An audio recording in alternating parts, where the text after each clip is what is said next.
The dust of the high plains doesn't just settle on your land, it settles on your soul. For Lucas Blackwood, that dust was his only constant companion. He went to the Harmony Gulch station, expecting a bride he'd never met, a last-ditch effort to quiet the crushing loneliness of his ranch. But the woman promised in the letters never stepped off that train. Instead, there was another, a woman with secrets in her eyes, and a past she was clearly running from. In a moment of sheer desperation, he made a choice that would either save them both or get them killed. Before the sun bled out behind the mesas, they were married. He thought he was saving a forgotten bride. He had no idea he was inviting a storm into his home, a storm with a name, and it was hunting her across the nation. The silence was the first thing you noticed at Triple Creek Ranch. It wasn't the peaceful quiet of a summer meadow. It was a heavy, oppressive silence that clung to the cottonwood trees and seeped into the very bones of the log-built house. It was the sound of a life lived alone. For 10 years since the fever took his parents and his younger sister Sarah, that silence had been Lucas Blackwood's most faithful and most hated companion. Lucas was a man carved from the land itself, tall and broad, with hands calloused from work, and a face weathered by the relentless Wyoming sun and wind. His eyes, the color of a stormy sky, held a deep-seated weariness that went beyond physical exhaustion. At 34, he ran the ranch with a grim efficiency. His cattle were healthy, his fences were strong, and his name was good for credit in Harmony Gulch. By all measures, he was a success. But every evening, when he'd sit at the long, empty dining table his father had built, the silence would scream at him, reminding him of all he'd lost and all he'd never had. The idea of a mail-order bride had been Sarah's. In her last few lucid weeks, she had fretted over him. "It ain't right, Lucas," she'd whispered, her voice thin as a reed. "A man shouldn't be alone. This house needs a woman's touch, a life." After she was gone, he'd found the letter she'd written, but never sent to a matrimonial agency in Chicago. For 2 years it sat in a drawer, a painful reminder of her last wish. Finally, loneliness had won. It was a gnawing physical ache, a hollowness that the hard labor of ranching could no longer fill. On a desperate, whiskey-fueled night, he had penned his own awkward letter. He didn't write of love or romance. He wrote of practicality. He offered a good home security and respect. He was honest about his isolation and the demands of the land. He needed a partner, not just a wife. A companion to push back against the crushing silence. Her name was to be Clara May Thompson, from a small town in Ohio. Her letters were simple, direct, and spoke of a desire for a new start after losing her family farm. She seemed practical, sturdy. Her photograph showed a plain woman with kind eyes. She was supposed to arrive on the 2:15 train. The ride to Harmony Gulch was a familiar one. The dirt track wound through rolling sagebrush hills and stark, beautiful landscapes that had long ago lost their charm for Lucas. The jagged peaks of the Bighorn Mountains loomed in the distance, indifferent witnesses to the small dramas of men. The sun beat down, and the air was thick with the smell of dust and dry grass. He'd hitched up the best wagon, laying a clean canvas sheet over the buckboard. It was a foolishly optimistic gesture, and he felt a hot flush of embarrassment just thinking about it. What was he doing? Inviting a complete stranger to share his life, his home, his name. It was the act of a desperate man, and he knew it. Harmony Gulch wasn't much of a town. It was a dusty main street with a single hotel, a general store owned by the talkative Jacob Miller, a saloon, a blacksmith, and the all-important train station, that connected them to the rest of the world. The station was the town's heart, a place of hellos and goodbyes, of arrivals and departures that could change a person's life in an instant. As he tethered his horse, Lucas's gut tightened. The platform was already buzzing with its usual chaotic energy. Cowboys in for supplies, families waiting for relatives and prospectors with dreams of gold in their eyes. The air hummed with anticipation. Then a long, mournful whistle echoed through the valley. The train. The great iron beast approached, spewing steam and smoke, its rhythmic clatter growing louder until it drowned out every other sound. It was a symbol of hope and progress, a lifeline to a world far from his own isolated existence. For a moment, Lucas allowed himself a sliver of hope. Perhaps Sarah had been right. Perhaps this was the answer. Perhaps the silence was about to be broken. The train hissed to a stop, and the doors clanged open. Passengers began to disembark, a stream of humanity spilling onto the sun-baked platform. Lucas scanned the faces, his hand clutching the slightly crumpled photograph of Clara May. He saw families embracing businessmen with important-looking briefcases and weary travelers stretching their legs. He waited. The crowd thinned. The last of the passengers stepped down. There was no one who matched the picture. He waited longer, a stone of disappointment settling in his stomach. The baggage was unloaded. The conductor shouted his final call. Doors slammed shut. With another great sigh of steam and a groan of metal, the train began to pull away, gathering speed as it continued its journey west. Clara May Thompson was not on it. The silence that rushed back in to fill the void was crueler than the one at the ranch. It was the silence of public failure, of foolish hope dashed. He felt the eyes of the station master Gus on him. Gus knew why he was here. In a town this small, everyone knew everyone's business. Lucas turned to leave the flush of embarrassment, now a burning shame. His one attempt to reach for a different life had ended before it even began. And then he saw her. She was standing near the far end of the platform, next to a single small and rather shabby-looking carpet bag. She seemed utterly out of place. Her dress, though dusty and creased from travel, was made of a finer material than anything usually seen in Harmony Gulch, a deep emerald green that made her stand out against the drab browns of the station. She was younger than he'd expected Clara May to be, perhaps in her early 20s. Her hair, a rich chestnut brown, was coiled imperfectly at the nape of her neck with loose tendrils, framing a face that was pale and strained. But it was her eyes that held him. They were a startlingly clear shade of blue, and in their depths he saw not just weariness, but a profound, desperate fear. She stood frozen, a statue of bewilderment, as she scanned the now empty platform. She was looking for someone who, like his Clara May, had not shown up.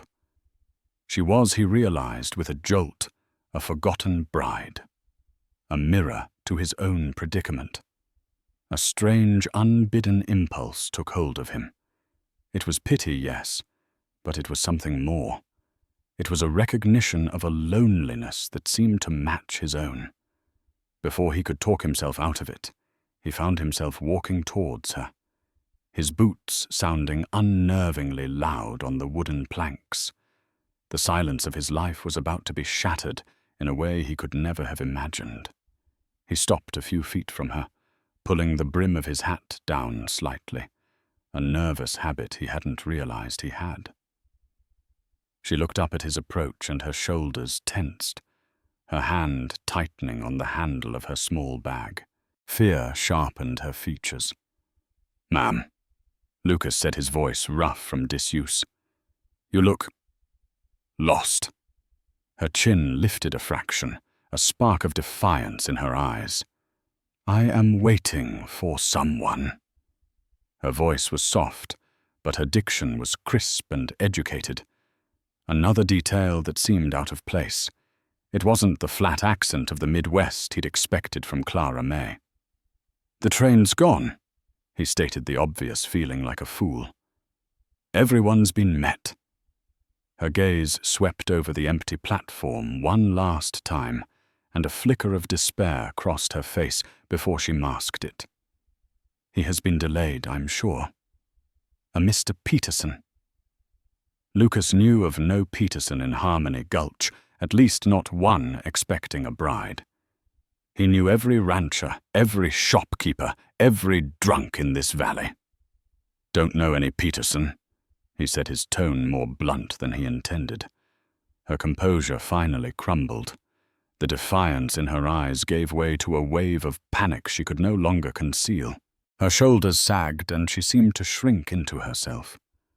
"But the ticket was arranged. He was to meet me here." She looked around at the dusty, unfamiliar town, at the hard-looking men, at the vast, intimidating emptiness of the landscape beyond.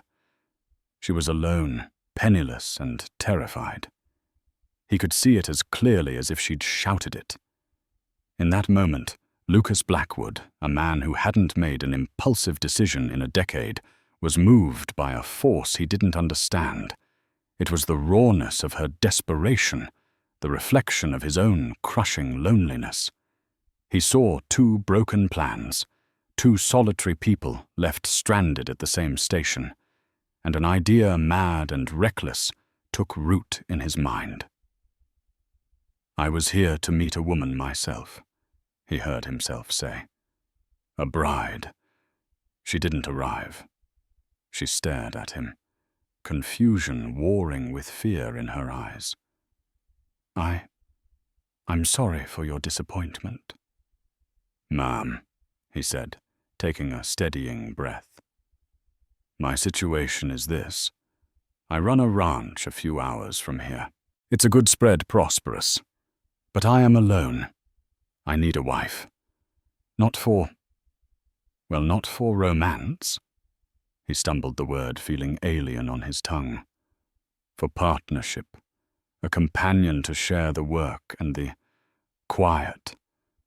My house needs a mistress. My life needs another soul in it."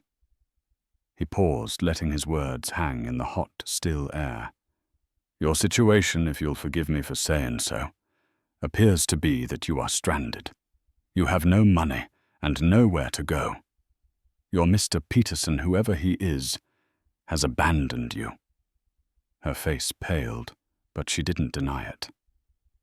"So I will make you a proposal." Lucas continued the words, coming out in a rush before he could lose his nerve. "Right here, right now. Your name for my protection. Your companionship for my home. Marry me. Be Mrs. Blackwood. I will ask nothing of you that you are not willing to give. I will be a respectful husband. You will have a home, security, and a future. It's a business arrangement, you could say. A solution to both our problems." She stared at him, her mouth slightly agape, her blue eyes wide with shock. He expected her to laugh, to scream, to run. It was a lunatic's proposal. He was a stranger, a rough-looking man, reeking of dust and solitude, offering marriage as one might offer a stray dog a roof. But she didn't run. She looked at his face, at his storm-grey eyes, and she must have seen something beyond the rough exterior. She must have seen the honesty, the profound loneliness that mirrored her own desperation. She glanced back at the town, then at the endless, empty horizon. She had no other options. The world had become a cliff edge, and this strange, grim man was the only hand reaching for her. "What is your name?" she asked, her voice barely a whisper. "Lucas Blackwood." "I am—" "Evelyn," she said, hesitating for a fraction of a second. "Evelyn Rossi." "Evelyn," he repeated, testing the name. It sounded foreign exotic. Judge Miller is in town until 5. He's the circuit judge. We can be married within the hour. What do you say? Her decision was made in the space of a heartbeat. It was a choice born not of hope, but of the absolute absence of it. Yes, she whispered the word, almost carried away by the breeze. Yes, Mr. Blackwood, I will marry you. The relief that washed over Lucas was so profound it almost buckled his knees. He simply nodded, unable to speak. He picked up her small, surprisingly light bag and led the way from the platform, a woman who was a complete stranger, following him to become his wife. Judge Miller's office was a cramped, dusty room above the general store, smelling of stale cigar smoke and old paper. The judge was a portly man with a permanent scowl, eager to finish his business and move on to the next town. He looked at Lucas, then at the pale, beautiful woman beside him, and raised a skeptical eyebrow. "You're sure about this, Lucas?" He grunted, peering over his spectacles. "Ain't the woman you wrote me about?" "Plans changed, Judge," Lucas said curtly. "This is Miss Evelyn Rossi. She's agreed to be my wife." The judge sighed, the sound of a man who had seen every kind of foolishness the West had to offer. He pulled out a ledger. Name, Lucas Blackwood. Evelyn Rossi. He scribbled in the book. The ceremony was a blur. The judge recited the words in a bored monotone, his voice a droning fly in the stuffy room. The only witnesses were Gus, the station master, whom Lucas had roped in on the way over, and the judge's sallow-faced clerk. Lucas's hands felt large and clumsy as he stood beside Evelyn. She was trembling a slight, continuous shiver that he could feel even though they weren't touching. When the judge prompted him, he said, "I do," his voice echoing in the small space. When it was her turn, she hesitated for a heartbeat. Her eyes darted towards the door, a final, fleeting thought of escape. But there was nowhere to go. She looked at Lucas at his steady, waiting form. "I do," she said, her voice so soft it was barely audible. "Right then," the judge declared, slamming his ledger shut with a puff of dust. "By the authority vested in me by the territory of Wyoming, I pronounce you man and wife. That'll be $2, Lucas." Lucas paid the fee. There were no rings, no kiss, no congratulations, just a legal transaction. He and Evelyn walked out of the office and back into the harsh afternoon sun, husband and wife. They were bound together by a desperate vow made before sunset. Two strangers facing a future as vast and uncertain as the land that stretched before them. The silence in the wagon on the ride back to Triple Creek was heavier than it had ever been before. The journey to Triple Creek Ranch was a slow crawl through a world that was alien to Evelyn. She sat rigidly on the buckboard, her hands clasped tightly in her lap, her knuckles white. The vast, empty plains, which to Lucas were simply home, seemed to her a terrifying, endless ocean of sagebrush and dust. The scale of it was overwhelming, dwarfing the neat fields and rolling hills of the world she had known.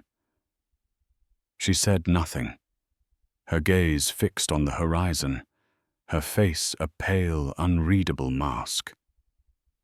For Lucas, the silence was different now. It was no longer empty. It was filled with the presence of this woman. It was an awkward, questioning silence, charged with unspoken thoughts and uncertainties. He kept glancing at her out of the corner of his eye. Her posture was ramrod straight, more suited to a drawing-room chair than a rough wagon seat. Her hands, though clasped, were clearly unused to labor. They were soft, with clean, well-tended nails. Who was she? A disowned daughter?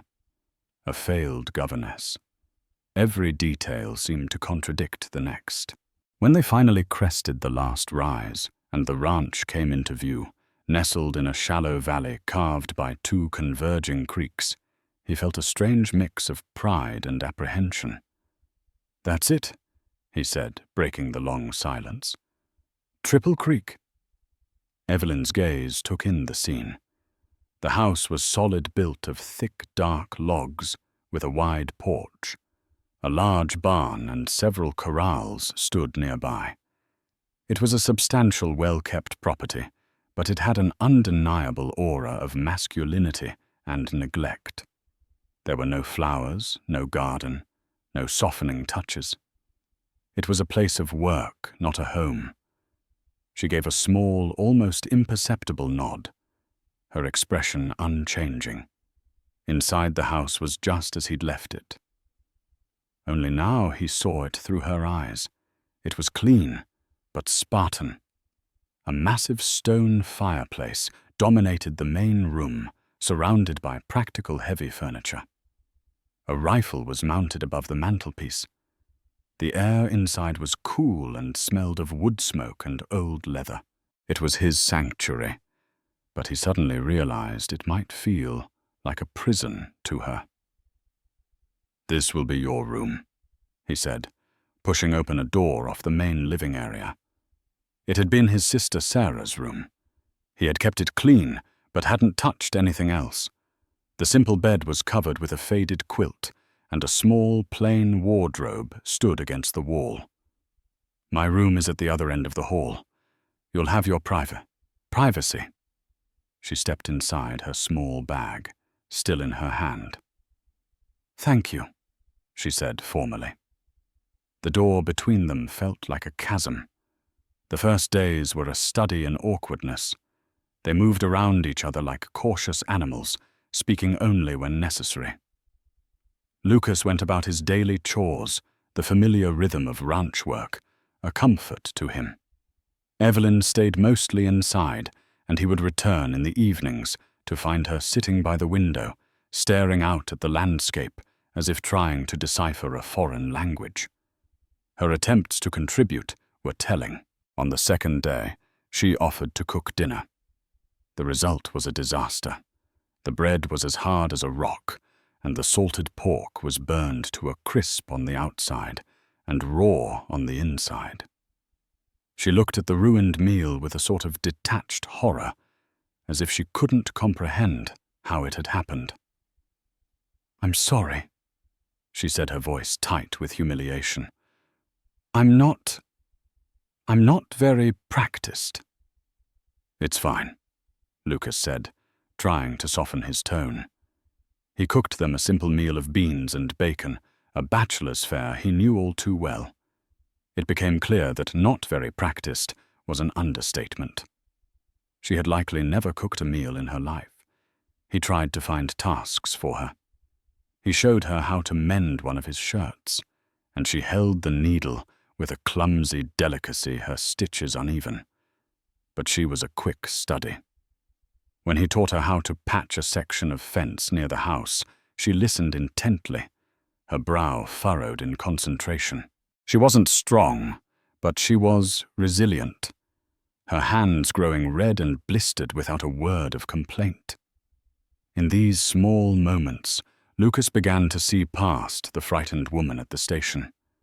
He saw intelligence in her eyes, a quiet determination. He noticed the details that didn't add up. The way she flinched whenever he entered a room too quickly or raised his voice to call to his dog. The way she would sometimes hum a complex piece of music, a melody that sounded like it belonged in a grand concert hall, not a dusty ranch house. And her speech, it was not just educated. It was refined, cultured. One afternoon, driven by a curiosity that was becoming unbearable, he committed an invasion of her privacy. While she was down by the creek attempting to wash some clothes, he entered her room. It was neat and impersonal. He opened her small carpet bag. Inside, there were only a few simple, well-worn clothes, a stark contrast to the elegant green dress she had arrived in, and a single object wrapped in velvet. He unwrapped it carefully. It was a beautiful silver locket, intricately engraved with vines and leaves. It was heavy, clearly old, and expensive. He felt a pang of guilt but couldn't stop himself. He pried it open. Inside there were no pictures of parents or a sweetheart. Instead, there was a skillfully painted miniature of a young girl, perhaps 10 years old, with the same chestnut hair and clear blue eyes as Evelyn. A sister, perhaps. It was the only object she possessed that hinted at a life before Harmony Gulch, a life of wealth and affection. He closed the locket, wrapped it up, and placed it back exactly as he had found it, his mind reeling with contradictions. Who was this woman he had married? The first real crack in her carefully constructed wall came a week later in the form of Martha Gable. Martha was their closest neighbor, living 5 miles down the valley, a distance that constituted a close community in this part of the country. She was a kind woman, but possessed a tongue that could outrun a galloping horse, and no piece of news was too small to be shared. She arrived in her buggy, ostensibly to deliver a jar of preserves, but really to get a look at Lucas's mysterious new bride. "Lucas Blackwood, you sly old dog," she exclaimed, her eyes wide, as she took in Evelyn, who stood uncertainly on the porch. "We all heard you went to get that mail order woman, and then Jacob Miller is telling everyone you married this lovely creature instead. The whole town is buzzing." Lucas made the introductions, and Martha enveloped Evelyn in a whirlwind of questions and chatter. Evelyn was polite, but reserved her answers brief and vague. Then Martha delivered the piece of news that made Lucas's blood run cold. "Oh, the most curious thing happened at the station the day you were there," Martha said, fanning herself with her hand. "A man from the telegraph office was telling my husband that a big investor from Denver, a Mr. Peterson, was supposed to be on that train. Booked the whole suite at the hotel. They say he was looking to buy up land, maybe for the railroad or a big mining concern. But he never showed. Just vanished into thin air. His luggage arrived, but not him. Strange, isn't it?" Lucas felt Evelyn go utterly still beside him. The name Peterson hung in the air. He looked at his wife. Her face was a carefully blank slate, but he could see the panic in her eyes, the same panic he'd seen at the station. After Martha finally left in a cloud of dust and gossip, the silence that descended was thick with tension. Lucas waited until the sound of her buggy had faded completely. "Peterson," he said, his voice low and flat. "The man you were supposed to meet. You told me you didn't know him." Evelyn turned to face him, her back to the setting sun. "I didn't lie," she said. Her voice steady, but he could hear the tremor beneath it. "I told you I was supposed to meet a Mr. Peterson. I did not know him. It was an arrangement made through an intermediary. I knew nothing of him being a rich investor. That is not what I was told." Her answer was practiced. Too practiced. It was the careful, precise truth, but it hid a universe of lies. He knew it. He knew she was in some kind of trouble. Trouble that had followed her to his doorstep. He had married a stranger to cure his loneliness, but he was beginning to suspect he had married something far more dangerous. And whatever it was now living under his roof. Weeks bled into a month. A fragile routine took hold at Triple Creek, smoothing over the jagged edges of their strange arrangement. Lucas and Evelyn established a quiet rhythm, a domestic treaty of shared spaces and separate lives. He worked the ranch, she worked the house. Her cooking improved, and a small, tentative vegetable garden began to sprout near the porch, a splash of determined green in the brown landscape. He found himself looking forward to the evenings, not for conversation, which was still sparse, but simply for her presence. It had pushed back the silence. He was teaching her to read the brands of the neighboring ranches. She was teaching him the names of the constellations she traced in the clear night sky. They were orbiting each other, two celestial bodies, slowly being pulled into the same gravitational field, the truth a dark matter between them. The illusion of peace was shattered by the arrival of a man in Harmony Gulch. He didn't ride in with the swagger of a cowboy or the bluster of a prospector. He arrived on the eastbound train and carried himself with a quiet, methodical purpose that was more unnerving than any open threat. His name was Cole Roberts, and his questions were as sharp and precise as the cut of his city suit. He told Sheriff Elias Thorne that he was a deputy U.S. Marshal, but the way he conducted himself, the coldness in his eyes, spoke more of the Pinkerton National Detective Agency. Pinkertons had a reputation. They were relentless, efficient, and loyal only to the men who paid them. Roberts wasn't asking about a missing investor named Peterson. He was asking about a woman, a young woman well-dressed and out of place, who might have passed through about a month ago. He carried a small leather-bound case, and inside it was a daguerreotype, a photograph on a silvered copper plate. He showed it to Sheriff Thorne. Thorne was a decent man who believed in the law, but believed more in leaving folks to their own business unless they caused trouble. He'd known Lucas Blackwood his whole life. He knew Lucas had brought home a bride from the station on the very day this lawman was interested in. Thorne looked at the image, at the pale, refined face and the hauntingly familiar blue eyes, and felt a deep sense of foreboding. He gave Roberts a non-committal answer, pleading a poor memory, and then rode out to Triple Creek as fast as his horse would carry him. "Lucas," Thorne said, dismounting without pleasantries, "there's a man in town, a lawman or something like it.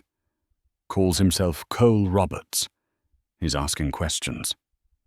Lucas stopped his work, his hands freezing on the harness he was mending. "What kind of questions?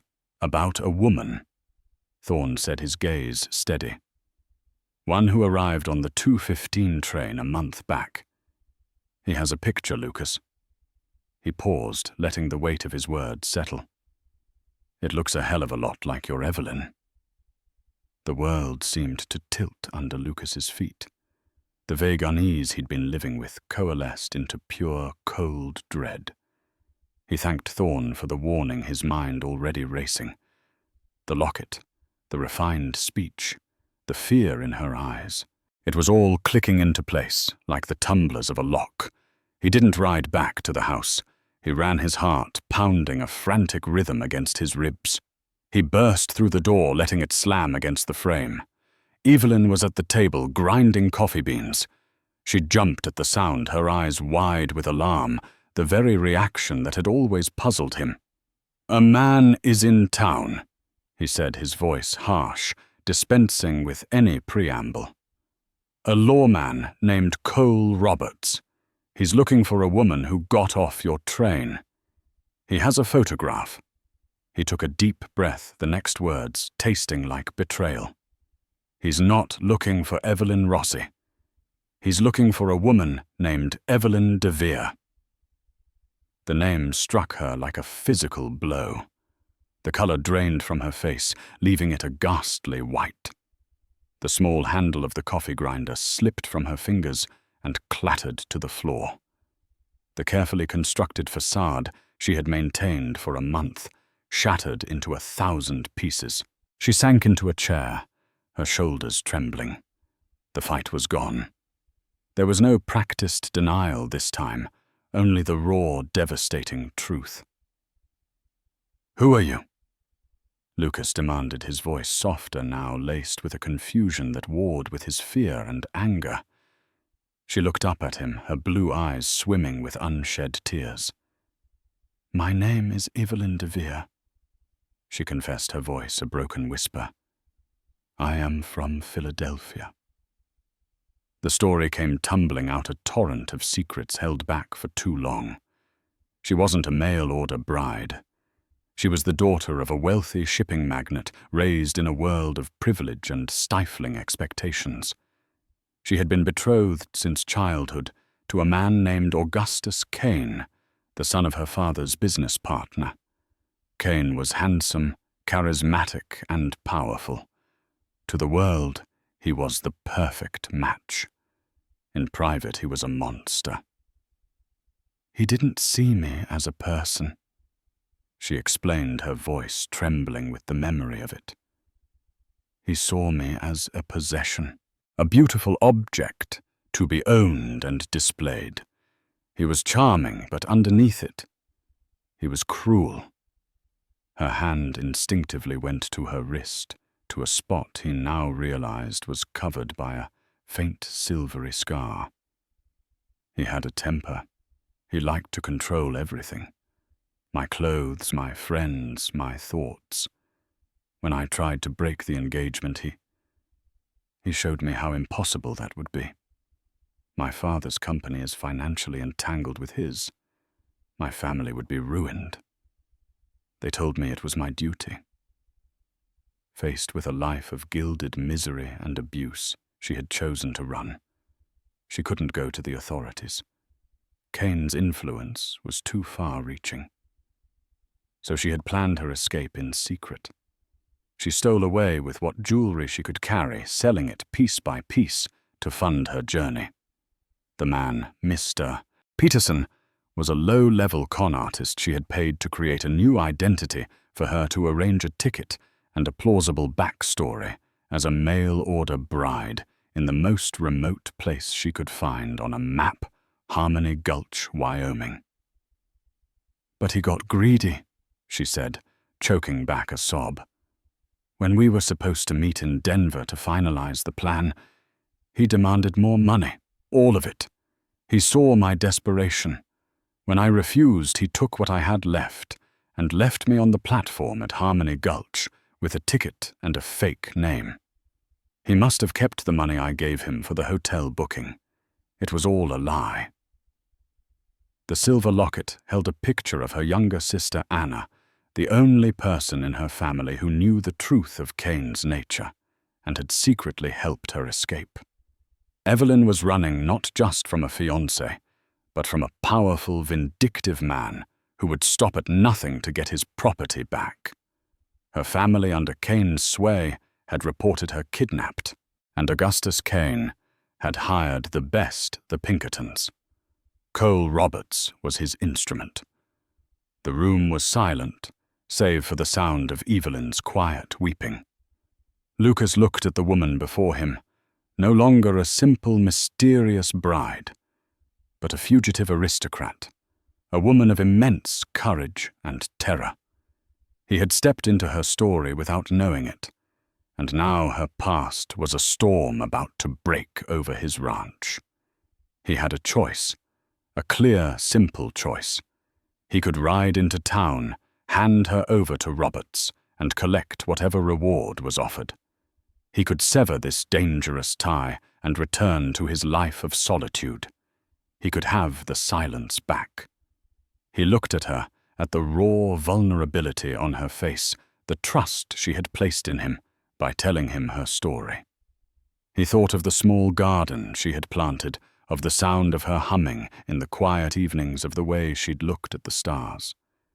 She had brought life back into his house, even if it was a life fraught with secrets. The silence he had craved to fill was nothing compared to the silence that would follow if she were gone. He had made a vow in Judge Miller's dusty office, a vow to a stranger, a vow of protection. He walked over to the mantelpiece and took down the rifle. He checked the action, his movements deliberate. "Your name is Evelyn Blackwood," he said, his voice low and steady, a bedrock of certainty in the swirling chaos. "You are my wife." This is your home." She looked up, her tear-filled eyes wide with disbelief and dawning hope. "This Augustus Kane wants a storm," Lucas said, looking out the window towards the distant mountains. "Let him come. He'll find out what it means to threaten a man's family on his own land." The marriage of convenience was over. The fight for their lives had just begun. The arrival of Sheriff Thorne's warning and Evelyn's confession acted as a crucible, melting away the fragile, polite artifice of their arrangement and forging something new in the heat of imminent danger. The quiet, awkward truce that had defined their days evaporated overnight, replaced by the focused, humming intensity of a shared and deadly purpose. The Triple Creek Ranch, once a sanctuary of solitude for Lucas, began its grim transformation into a fortress. The unspoken questions that had hung in the air between them were swept away, replaced by strategic conversations murmured over maps drawn in the dirt, and plans whispered by the dying light of the fire. Their separate lives had ended. A single, shared struggle for survival had begun. Lucas, a man whose conflicts had always been with the land, with drought, and with the merciless seasons, now turned his deep, instinctual knowledge of his property into a weapon. He was not a gunslinger or a soldier, but he knew the soul of his valley. He knew every dip and swell of the earth, every gnarled juniper that could hide a man, every game trail that offered a silent path through the trees.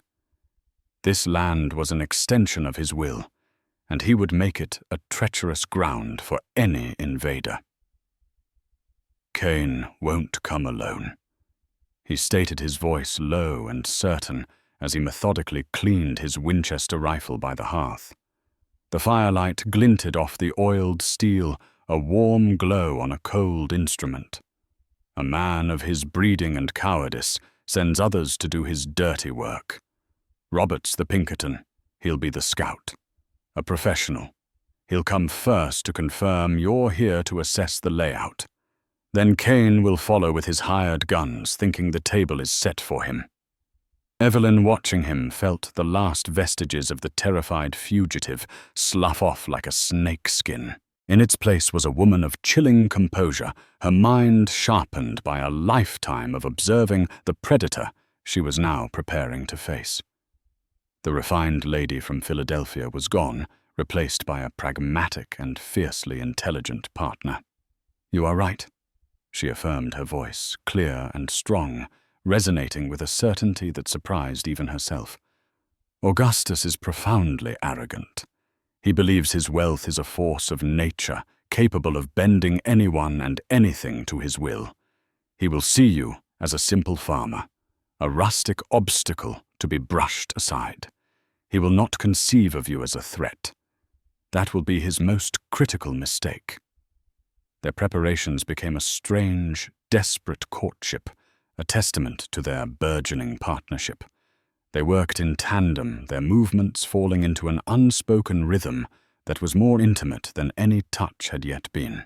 Lucas, with his grim strength, boarded up the smaller windows of the log house, leaving only narrow horizontal slits for sight lines and rifle barrels.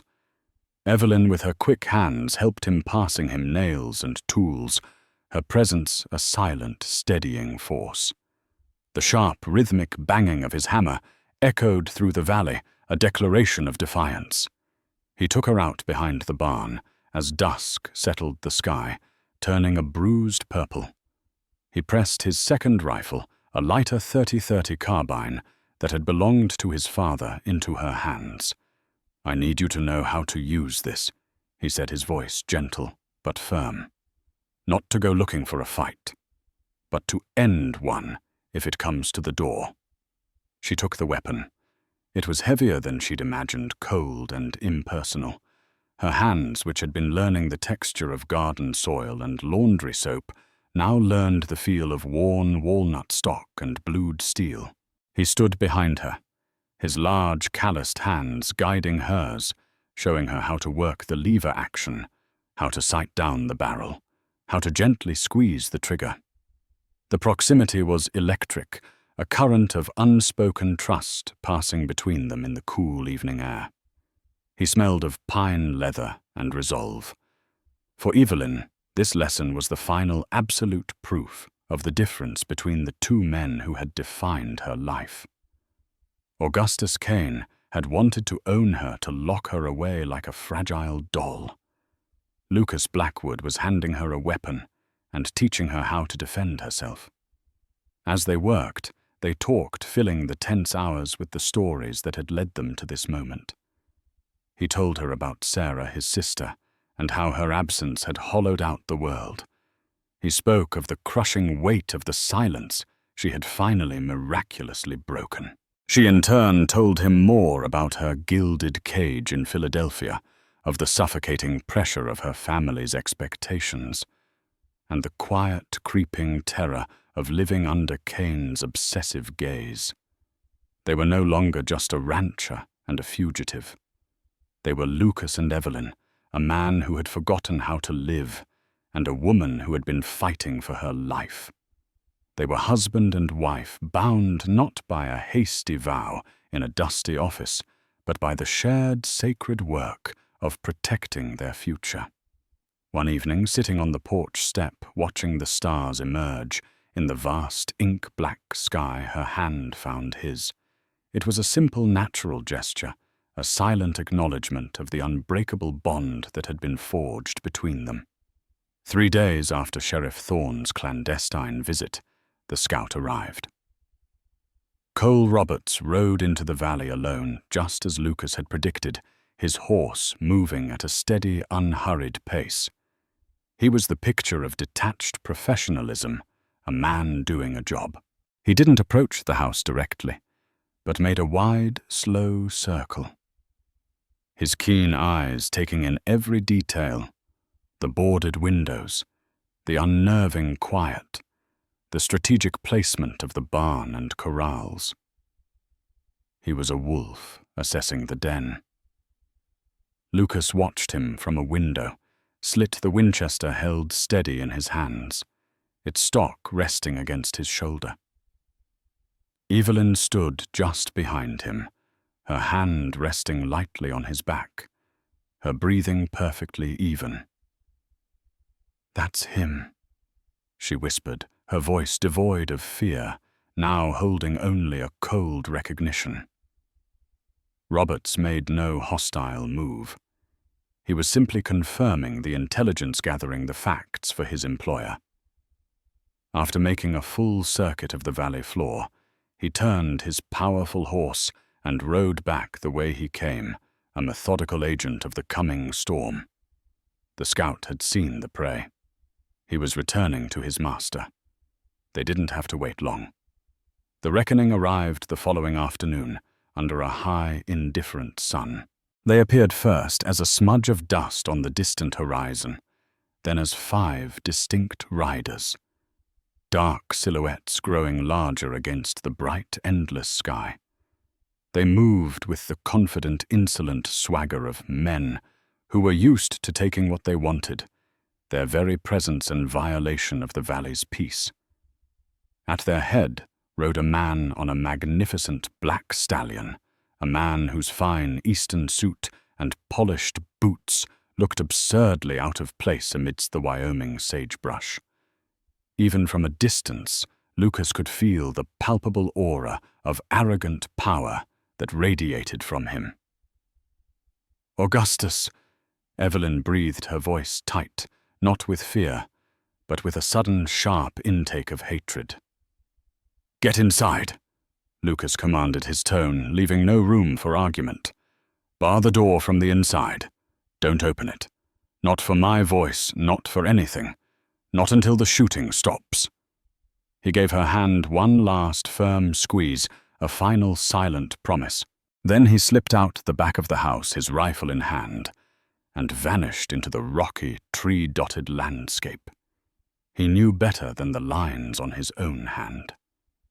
Kane and his 4 hired guns rode brazenly up the main track, directly towards the house. They were laughing, relaxed, anticipating an easy victory. Cain especially was in his element, pontificating to one of his men, his voice carrying on the still air. He was delivering a monologue on the simplicity of country folk and the inevitability of his triumph. It was his first and most fatal mistake. From his hiding place, a narrow crevice in a rocky outcrop that overlooked the trail, Lucas watched them enter the dense aspen grove. He took a steadying breath, his heart a slow, heavy drum in his chest. He pulled the rope. The sound was shockingly violent.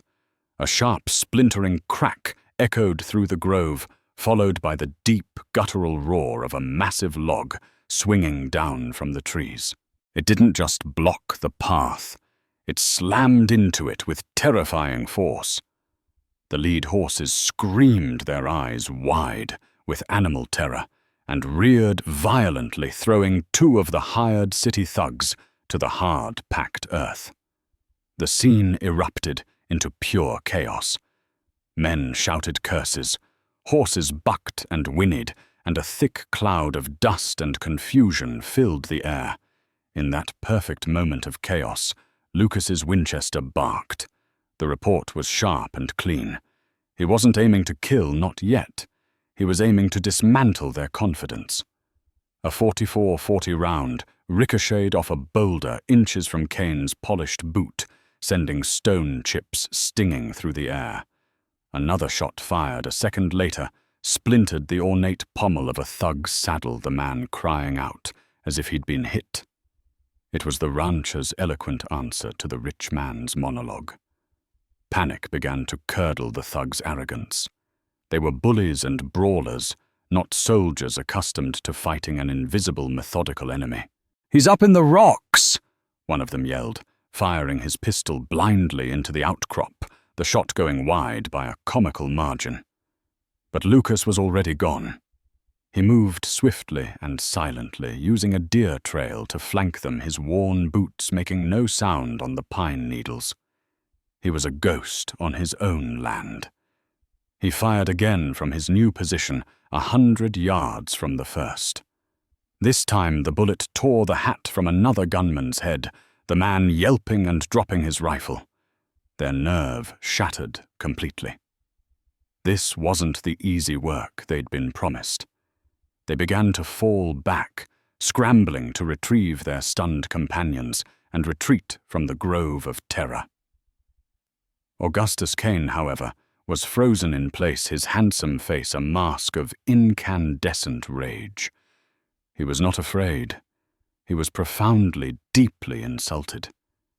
He stared up at the rocks, then towards the silent log house, where he knew Evelyn was hiding. "Evelyn!" He roared, his voice a raw, furious bellow that echoed through the valley. "This is pathetic. You cannot hide behind this dirt-scratching peasant. This is beneath you. It is beneath me. You are mine. Do you hear me? You belong to me." His response came not from the rocks, but from the front of the house. The heavy bar was lifted, and the door creaked open. Evelyn stepped out onto the porch. She was holding the carbine. She held it with the innate awkwardness of someone to whom it was not a natural extension of her body. But her hands were steady. Her shoulders were back, and her aim was unwavering. She did not point it at Augustus Cain. She pointed it at the dust just in front of his horse's feet, and fired. The crack of the carbine was sharp and decisive. The stallion, already spooked, shrieked and reared up its front legs, pawing at the air. This time it was Augustus Cain, the powerful, untouchable man from Philadelphia, who was thrown from his gilded saddle. He landed in a graceless, sprawling heap in the Wyoming dust he so disdained. Evelyn worked the lever action, the sound metallic and final in the sudden quiet. "I am not yours." Her voice rang out each word as clear and cold as a shard of ice. "I am his." Evelyn Blackwood, and this is my home. Now get off my land." Humiliated, enraged, unhorsed, and abandoned by his terrified men, Cain scrambled to his feet, his fine suit covered in filth. He gave her one look of pure murderous hatred, a look that promised a vengeance he no longer had the means to deliver. Then he turned and fled, stumbling on foot after his retreating posse. As the sound of their gallop faded into the distance, Lucas emerged from the trees, his rifle held loosely in one hand. He walked to the porch and stood beside his wife. Together they watched until the riders were nothing more than insignificant specks on the vast horizon. The silence returned to Triple Creek, but it was a different silence now. It was deep, it was peaceful, it was earned. A short time later, 2 more riders approached, moving at a calm trot. It was Sheriff Thorne, and to their surprise, the lawman Cole Roberts. Roberts dismounted, his impassive face giving nothing away as he surveyed the scene, the sprung trap, the discarded rifle, the man and woman standing together on the porch. "Mr. Cain and his business associates have decided to press on to California," Roberts announced, his tone impeccably dry. "It seems the climate here in Wyoming does not agree with them. He has also instructed me through a rather frantic telegram he intends to send from the next town to close the file on the kidnapping of Miss Evelyn DeVere." He paused, meeting Lucas's gaze. "According to my official report, which I will be filing with the agency tomorrow, Miss DeVere was tragically lost in a stagecoach accident on the Nebraska plains some weeks ago. A terrible shame." Lucas looked at the Pinkerton, and a flicker of understanding passed between them. Roberts had witnessed Cain's unhinged arrogance and Evelyn's steely resolve. He was a man of contracts, but he was also a professional who recognized a pathetic amateur when he saw one. Perhaps he simply had no taste for serving such a man. "Thank you, Marshal." Lucas said the words carrying more weight than 2 could normally hold. Roberts gave a slight, almost imperceptible nod, a gesture of professional respect. "Mrs. Blackwood," he said, tipping his hat to Evelyn. Then, his business concluded, he mounted his horse and rode away with the sheriff, leaving the valley to its rightful owners. Lucas and Evelyn stood together on the porch of their home, the setting sun spilling gold and crimson across the sky. He looked at her, this stranger he had married out of desperation, this woman of secrets and astonishing courage. He saw not a forgotten bride or a fugitive aristocrat, but the woman who had brought his life back from the brink, who had filled the crushing silence, not just with noise, but with purpose, partnership, and a fierce, quiet love. He reached out and took her hand. It was no longer the soft, delicate hand of a Philadelphia lady, but the strong, capable hand of a rancher's wife. His wife. "Welcome home, Evelyn," he said softly. She turned to him, her face illuminated in the golden light, and a true, radiant smile spread across her lips, reaching the depths of her clear blue eyes. "It's good to be home, Lucas." And so the lonely rancher and the forgotten bride found their beginning in an ending. Their story wasn't a fairy tale of love at first sight, but a testament to the rugged, hard-won love that can bloom in the harshest of landscapes. They were 2 broken souls, stranded by circumstance, who chose to face a storm together, and in doing so, found not just shelter, but a home. Their hasty vow, made in desperation, was forged into an unbreakable bond by trial and fire. The silence on Triple Creek Ranch was finally truly broken, replaced by the enduring sound of a life shared. If their story of courage and unlikely love moved you, please help us share it with others. Hit that like button. Share this video with someone who loves a classic Western tale, and be sure to subscribe to our channel for more stories from the heart of the Old West. Your support helps us keep these histories alive. Thank you for listening.